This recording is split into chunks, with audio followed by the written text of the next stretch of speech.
creaser. Number 10, Keith Scott, is the top scorer. Keith Casey for me, old experienced campaigner, will enjoy the day. Simon Stapleton breaking from deep could cause West Brom problems if they stick to their diamond formation. That will be interesting to see.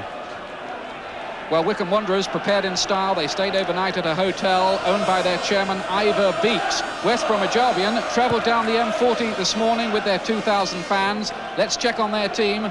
Well, a couple of proven goal scorers up front there. Bob Taylor, who got plenty of goals at Bristol City, and Simon Garner, who's Blackburn Rovers' all-time record scorer. The Northern Ireland international Brendan McNally features in a very fluid four-man midfield. Nicky Reid, who played in the 1981 final for Manchester City, is back wearing the number 2 shirt. Interesting to see how they will line up, because they play this diamond-shaped formation. It'll be interesting to see if the fullbacks Lilwall and Reid can get forward. Reid just recovering from a hamstring injury. Major important game. Thanks. And Nicky Reid on that far side. That was interesting here, seeing two men break down on that far side. McAnally. It's not the physio, by the way, for Wycombe Wanderers is Dave Jones, whose wife has just almost in the last 24 hours or so given birth to a baby. This is the chance again. Just there, doesn't get it on target, misses that far post. A little bit of blood there, I can see, and he's also holding his shoulder up very carefully as well, Ian. 31-year-old Kim Casey, an insurance consultant when he's not playing football, signed this year from China. Think of this, knocks it on. He seemed to be caught by Strotter on the way through there. At the referee says play on, and now the man who came on as the substitute is down as well. Yes. Guppy again, Wycombe with just about everybody in the penalty area, bar 2. Lovely play from Guppy, off the outside of his foot as well. And Naylor on the punch seemed to be pushed by Creaser, nothing given by the referee. Now, West Bromwich Albion have the chance to break here, 2-on-2 at the moment. Garner chooses to go it alone. Still Garner, showing all the wiliness. Got him so many goals for Blackburn.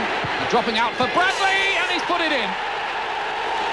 The skipper of West Bromwich Albion, Darren Bradley, gives them the lead here, and Wycombe Wanderers are stunned. Darren Bradley last scored a lucky goal at Hull a few weeks ago that gave him a decisive 2-1 victory there. The breakaway from the corner was so important. Here we go, a breakaway deep in West Brom's half. There's the ball laid back into Bradley, sets his sight and finds the bottom half of the corner. And all those West Bromwich Albion supporters highly delighted that they've not gone to church this morning. There it is, nestling in the back of the net. Another angle, sets his sight, nobody closes down, strikes to the goalkeeper's right, and it nestles lovely in the corner there. Darren, heard my word. What will Martin O'Neill be feeling on that far touchline? A superb created chance, great run from deep field, lovely reverse pass, great first touch on his left foot, and inches wide. These lads will go in tonight when they've had the video at home on, and they'll... 2-0 up. I thought for a moment there that Hyde had made the save, but it trickled on into the corner, and Wycombe Wanderers here are in deep trouble. Mogadon, as he's known to his teammates, sitting there in anguish because he's picked up a knock. Good build-up all the way through here. Ricochet, one touch, off his shin, good strike, keeper's right hand, couldn't prevent it crossing over the line, and there we go, 2-0. Here it is from another angle. First touch, bobbles up in his knee, nobody can get a block in, and there we are, dribbling over the goalkeeper's goal line. Good build-up. They've been threatening to do it for a few minutes now, but it's so important that you close good players like Bob Taylor down, a renowned goal scorer. That was charged down, and West Bromwich Albion got away with it a little bit that time. Now that was more like it from Wycombe Wanderers. Nicky Reid. Chance, great delivery, Ricochet, Scott falls to him, right foot, handball, Ricochet's out, driven in by 6, cleared out by McAnally and Robson. Gets another chance at it, it's dropping free, Taylor was almost in there, Creaser got an absolutely vital boot in, otherwise it would have been 3. And he's gone to try and hit it past him, and he's hit it wide. ruin the chance, scratching his head. How did I miss that? What could I have done? Should I have gone round the keeper? Here it comes again, takes it on his path. 33 years of age against 20-odd, knocks him easy. And foils Kevin Donovan before he could get there. But again, West Bromwich Albion coming up with the goods. Simon Garner there, expressing everything. Great ball, great delivery, but his striking partner put himself on the end of it. And yeah, oh, it's a great save. It's a great save, Ian. Superb right-hand save. Excellent covering from Nicky Reed. He's had a fine game, hasn't he, Ian, at right back? He's fitted in there very well, then positively forward early doors, and then good defending there. Here's the cross, Naylor, Thompson with a hint of a chance, but no. West Bromwich Albion closing him down in the shape of Hamilton in the end. Or is this going to go in? And it's gone behind. It's another save, We're just saying in commentary there, 3-on-3 at the back, and it looks as though the goalkeeper's going to be in for a very, very interesting last 27 minutes. He's got a touch to it. Simon Garner just waits for it there, just to drop over the... In this FA Cup second round tie, the skipper has put Wycombe Wanderers back in the match. It's his first goal of the season.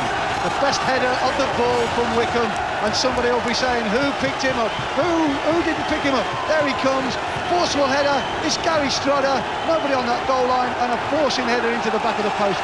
Great delivery from Cuppy, great delivery. There we go. And it ignites the game. Do we have a game on our hands now? Will West Brom sitting back too comfortably? And now they're going to be confronted, surely with the passion and the commitment. I can see Martin O'Neill there, almost getting on the pitch, so vocal. 19 minutes to go, Bobby, and I think... Oh, and he drags it! A foot or so wide of the post, but West Brom were opened up again. The quality football that we've been seeing playing by the green and yellow shirts now being played by the navy blue and quarter shirts. There's the chance, just going wide. Nearly an hour ago it was going in for West Bromwich Albion that end, but unfortunately Crossley, they try something different this time.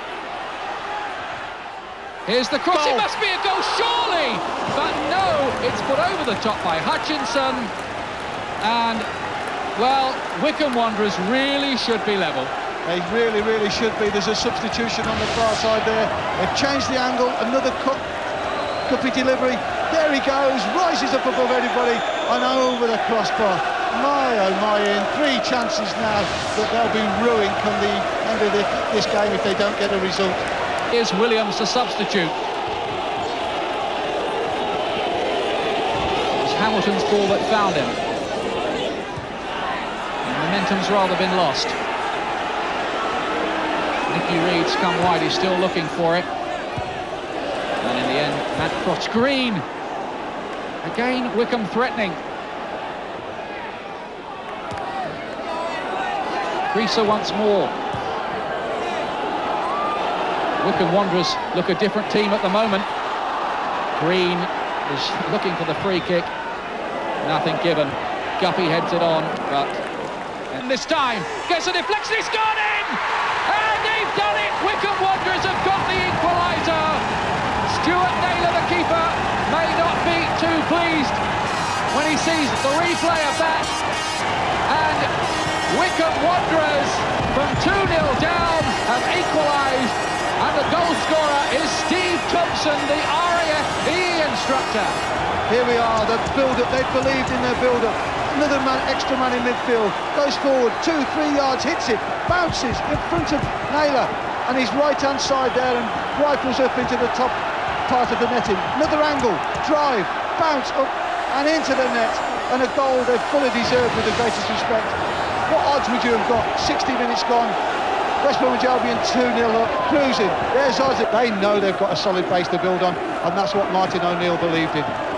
West Bromwich Albion would be very pleased, I think, to get on the coach right now and go back and have the replay. But there's more to come. Carroll knocking this one in, away by Williams, the substitute. Taylor, anywhere will do for West Brom at the moment. Everybody's back.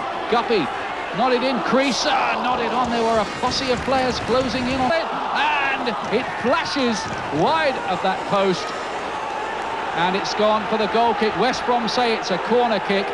And Keith Cooper agrees with the Wycombe boys. Donovan gets in there, keeper touches it, good save. It's another fine save from Paul Hyde.